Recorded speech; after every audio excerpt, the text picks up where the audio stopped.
Ang sarap pala sa Nonos. It was our first time last week to dine in at Nonos in Rockwell Power Plant Mall.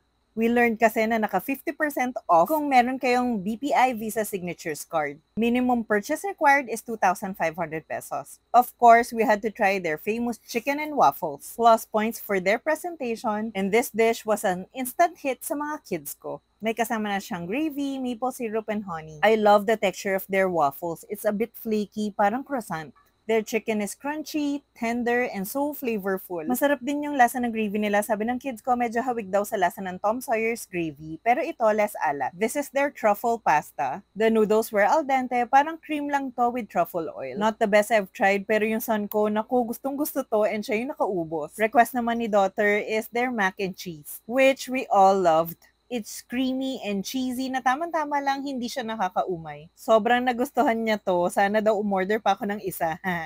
Mukhang mapapadalas kami dito sa Nonos because of their mac and cheese. Of course, we also had to try their pizza. This is their Sicilian pizza. Ang bango-bango nito nung sinerve, grabe. Love the blends of meat, yung pepperoni, ham, may pagka-spicy because of the pepperoni. The pizza dough was a bit on the softer side, pero this is what my family prefers. Dahil kailangan maka 2.5 kami to get the 50% off, dito na rin kami nag-dessert.